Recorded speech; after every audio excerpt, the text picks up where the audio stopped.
Hey y'all, it's Happy Wednesday. Happy Wednesday. I'm sorry, y'all only got a few minutes to be obedient. Y'all know how this go. Y'all know me by now, right? Okay. So God gave me a word and that thing hit me hard. And I said, oh, I really got to share that with the people. And he was like, you really got to share that with the people. So it's time to just catch a quick little word. And that's what we're going to do. We're going to catch and share. We're going to catch and share. We're going to catch and share. So y'all come on in the room, okay? Hit the like and love button, share it on your page, and then talk about it. Let's have some conversations about what we're going to be talking about today. Remember, this month is the month of restoration. The Lord gave it to me. I shared it on yesterday. He said he's going to restore it like it never happened. Woo. But yesterday we talked about the ugly part of restoration, right? The part of restoration, meaning you got to go through some stuff. It's got to get broken up, torn up, all these other nasty looking things. It's got to be a mess so that it can be restored. Because why would you restore something that's in perfect condition, right? Oh, okay. So sometimes God allows us to go through some stuff, some messy stuff, some torn up stuff, some broken stuff. He allows it to happen, but then he promises, I am going to restore all of it. And then he added to me, like it never happened. I was like, wait, what, Lord? Like it never happened. I'm going to restore it. So that is the ultimate word for the month of March, right? But today the Lord is ministering to us about restoration and intercession. The Lord told me that both are connected, restoration and intercession. It's going to get tight, y'all. I'm telling you. So come on in, catch this word, and share this word, okay? We're live on Instagram, YouTube, and Facebook. Catch the word, share the word. Let me know you're in there. Jump in the comment section. It's going to get tight, but it's going to be right. It's going to be all right, okay? All right, so the word of the Lord is coming from Job chapter 42 and 10. We know the story of Job. I've shared it before. I love the story of Job. Let me just read one scripture to you. That's it, y'all. We're going to catch a word. It's not a full sermon. One scripture. All right, y'all ready? So Job 42 and 10 says, and the Lord restored. I love it. We're on topic. We're aligned. And the Lord restored the fortunes of Job when he had prayed for his friends. That's the word right there, y'all. And the Lord restored the fortunes of Job when he prayed for his friends. Somebody got to type that in the chat. When he prayed for his friends. That's when the Lord restored. When Job prayed for his friends. It says, and the Lord gave Job twice as much as he had before. So the restoration is not the problem. We know God's going to double it. Okay, when we're looking for more in 2024, right? Okay, so we know God is going to double it. The ugly part of it is what we're going to deal with. When Job prayed for his friends, that's what I want you to type in the chat, because I need all of us to be here. So some may say, oh, but I pray for my friends. Okay, let's talk about which friends he's got to pray for. Now, we know the story of Job. Job has lost it all: children, stock, livestock, wealth, riches, everything, because Satan asks, can I touch Job? I promise, if you allow me to afflict him, really afflict him, because the Lord had, hedge of protection around him, and he just removed a little. He said, if you really allow me to inflict him, listen, I promise he's going to curse you to your face. I promise, God. And so God said, no, I'm going to remove this part right here. You can't kill him, okay? Because this is not going to be unto death. You can't kill him, but I will allow him to go through some things because it's only going to give me glory. Job will not curse me. He won't. He's too fake. I made him that way. Ooh, that's for somebody out there. God made you that way.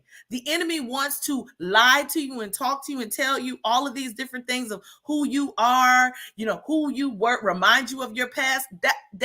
Listen, what I've gone through is not who I am.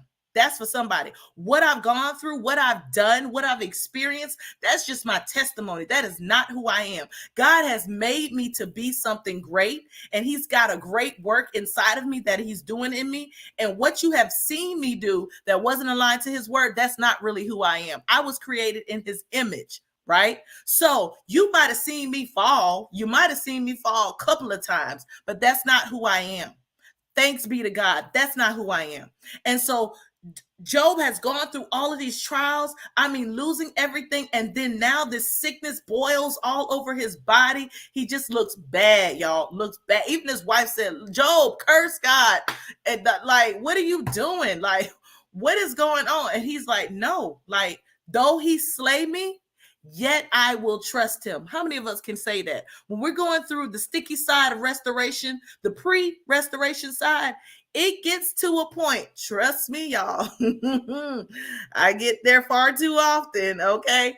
It gets to a point where you have to say to yourself, though he slay me, yet I will trust him. I may not know how this thing is going to turn around. I just said this to my husband last night. I don't know how this thing is going to turn around. I don't know how this situation is going to work, but I believe God. I believe that he's going to do it for us.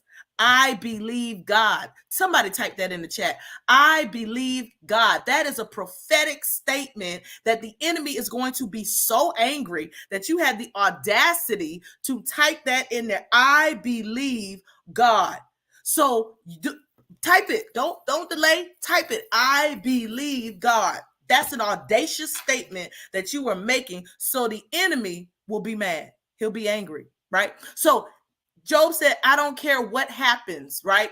And while Job is going through this, he has some friends that are watching everything that he is going through. And those same friends, guess what? They give him advice. Don't we have friends that give us advice, right? You know, you have your circle of friends. They give you advice. They love you, right? It just happened not to be the advice that they needed to give. They didn't know what was going on in Job's life at that time. They thought Job sinned against God, and that's why. Sometimes people say, oh, that's why they're going through that stuff. That's why you're going through that financial hardship, because you didn't do X, Y, Z, Z, Z. That's why your body breaking down on you, because you didn't do that.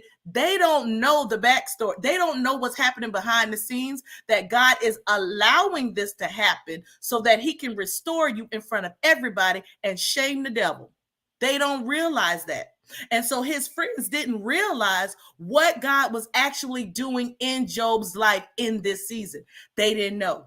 And so they gave him some advice that was not the best advice, right? And it made Job feel some type of way. Don't we feel some type of way when people don't know what's going on? We know we heard from God. People don't know exactly what's going on. They're saying all of these things, and you're just like, no, I promise you don't know. This is different. God is doing something different. I promise it's not the same shenanigans that I've been involved in before. God is doing something different. So these friends spoke out against what Job was going through and gave him some really bad and discouraging advice.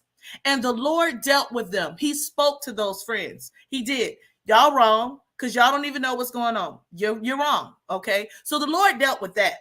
But here's the thing. The Lord came back to Job and said, listen, those people that said those things, that didn't know what was going on and may have talked against it, those still your friends.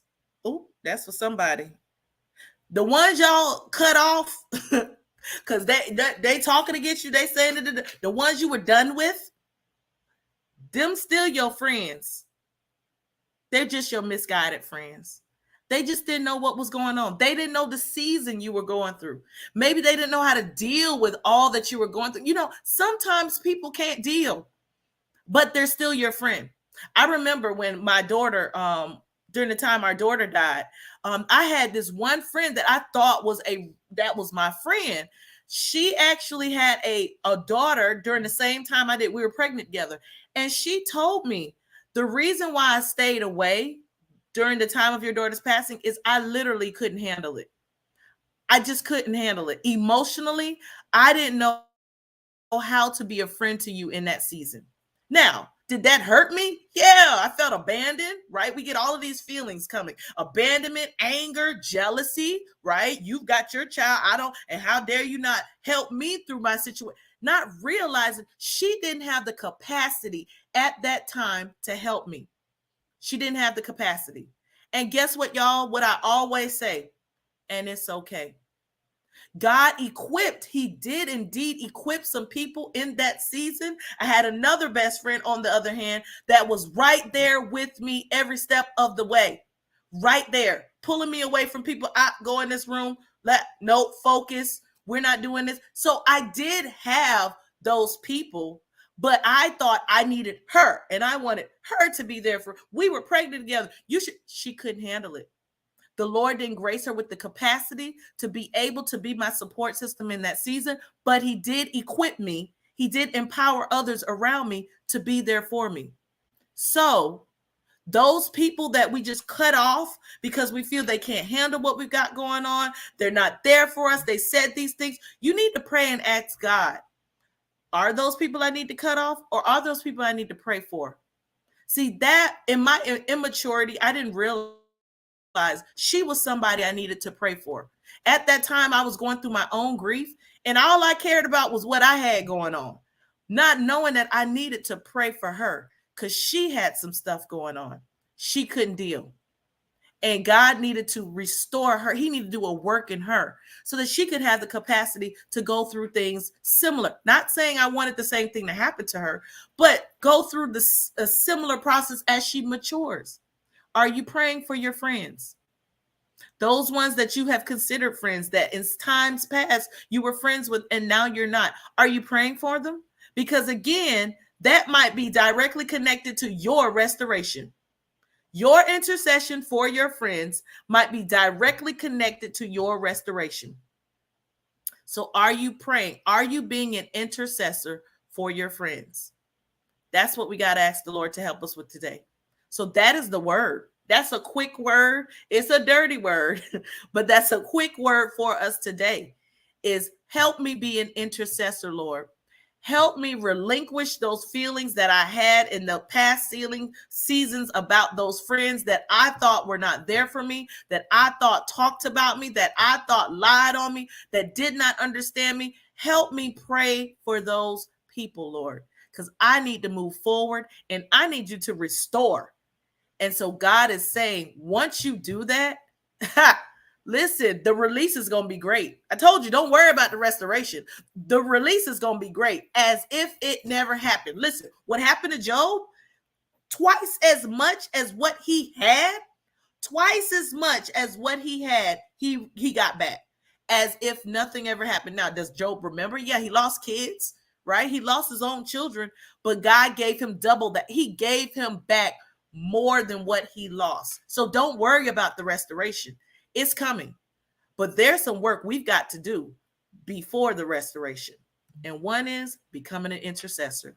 So that's our word today. Ask the Lord, teach me how to intercede. Teach me how to pray for others. Teach me not to be selfish in my prayers and only care about what I got going on. Teach me how to pray. And the Lord will do it. All right. So that's the word. You got to share the word. You can't keep it to yourself. And remember, we are going to pray for somebody else starting today. All right. That's the catch your word for today. I love y'all. Y'all continue to be blessed, and you will see me. No, you should see me tonight at 7 p.m. I am going to be on a beautiful podcast.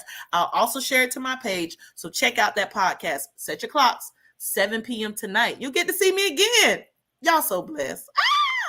I'll see you later on. Bye-bye.